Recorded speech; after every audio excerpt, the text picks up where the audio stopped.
Good morning. It is August 8th, 5:16 in the morning. It is a Wednesday. Thank you very much for coming out and seeing me, checking up on me. Is Jesse going to be doing his run today? I don't know. Is there going to be a new video on this channel today? Well, I've been doing good for the past 100, I don't even know, whatever amount of days is on this channel. 130 something, maybe 130, 31. So I've been doing good making videos every morning. I did start my runs, this workout in the morning, much before I did the YouTube thing, but just a way to keep track of myself, keep myself on. Breathe. Keep myself accountable. That's what this YouTube channel primarily is, for myself. I'm not going after the million subscribers, but it's a way to me look back on what I've done, where I've been, my progress. If you click on video 1 and click on this video, hopefully you'll see the difference. I do, and that's encouraging to myself for the past 130 days.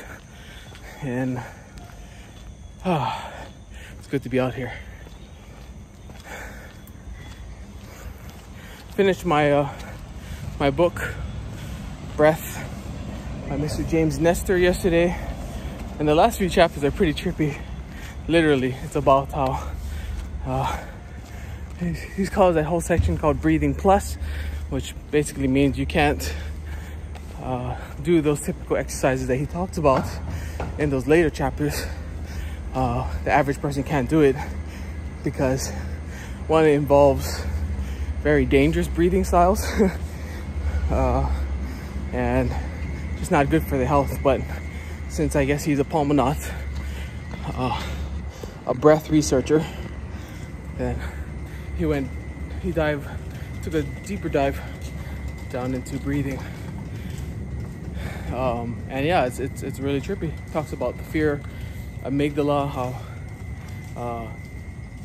I've heard this story about before, but scientists would operate on monkeys and they'd take out their amygdalas and release them back into the wild, and monkeys would all die within a month.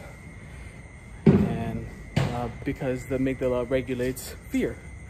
It's that fear part of your brain that when they took it out, the monkeys weren't afraid to climb on trees with thinner branches, and they weren't afraid to like fall into a raging river. They didn't give any thought that would prevent them from doing anything that they would normally not do because of the amygdala. They weren't afraid of playing next to a predator that probably just ate them. They just weren't afraid because they didn't have that sector of their brain. He talks about this other patient named SM, and she's pretty famous. She's on a lot of podcasts and a lot of books. They don't know her real name just to protect her identity, but she never has been born with her amygdala. Her amygdala is broken. Essentially, the rest of her body, the rest of her brain is all completely fine. She can feel fear. She can feel love. She can feel empathy. She can feel sadness, but she can't feel fear. Absolutely not. They put snakes and they put I forgot what they did to her, but it was pretty mean actually. But it's all in the name of science, and she agreed to it. So they tried everything they could do to scare her, and nothing, not even a reaction. In her life, she recalls that even this one time that she was out for a jog or something out in the park, and a man came up to her, wanted to go on a date, said, "Hey, do you want to go on a date with me?" So she just jumped in this stranger's truck. The man took her out to a barn and basically raped her. And after a dog ran in and the man thought he was going to be caught, he quickly gathered his things, and then she asked him, "Hey, can you take me home?" And he just was tripping out because she just didn't feel fear in the normal way that any of us would feel fear. So the scientists thought, well, there's one thing that people who one thing that generates fear and that's breathing in a small dose of carbon dioxide. It causes the body to feel like it's choking or suffocating. And they really want to know, like, if a person had a broken amygdala, then would a therapy like that trigger fear, right? So she agreed to it. They put her on an oxygen mask. She sat there and she breathed, and then they turn on the CO2, and then she starts gasping for air. She says, "Help, help, help, save me, I can't breathe." And she said that was the very first time in her life that she felt fear of dying. And the scientists thought, like, wow, isn't that interesting? Even though the sensory part, where scientists believe that the whole sense of fear lived in the amygdala, even though hers was completely non-functional, this one thing linked to breathing caused her to feel fear. And she said she's never ever going to want to do that again. So the scientists wanted to test this one more time. They found some German people who were twins who had the exact same condition, and same thing. They're not afraid of anything, but then they did the CO2 test, and that sense of fear of not being able to breathe triggered for the first time in their lives a sense of fear. So scientists could rule out, or could now reason, that fear doesn't only live in the amygdala, but it lives somewhere else deep into the brain. So I guess they're just trying to tie that whole thing into, like, how important the breath is to ourselves and how important breathing is. So everybody take a deep breath. And it's I can say it's changed my week, it's changed my month so far. Has it changed my complete life? I don't know. That's yet to be determined.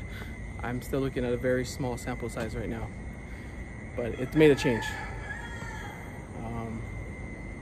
Yeah, so still doing sleep tape at night.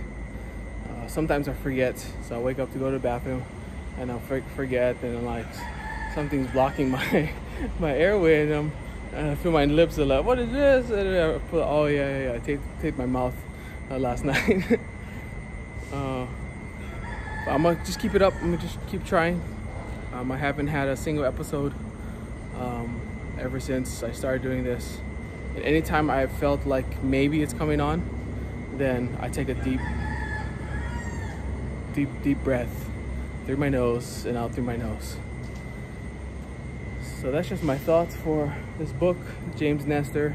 If you're looking for like a holistic way, and maybe you're dealing with anxiety, or like myself, I thought it was digestive problems, and it may be, it's me. I'm not ruling it completely out, but I'm just saying, for me, this thought, this small tiny thought of learning to rebreathe, kind of changing something within me, and I'm excited to see where this takes me, and what else it helps alleviate in my life. Does it alleviate stress? Does it alleviate anxiety? All that kind of stuff. But anyway, when we get this done, lockdown is in effect until the 15th. And then after that, they're gonna try to slowly open up the economy. But we'll see what happens. Anyway, but I'll be here.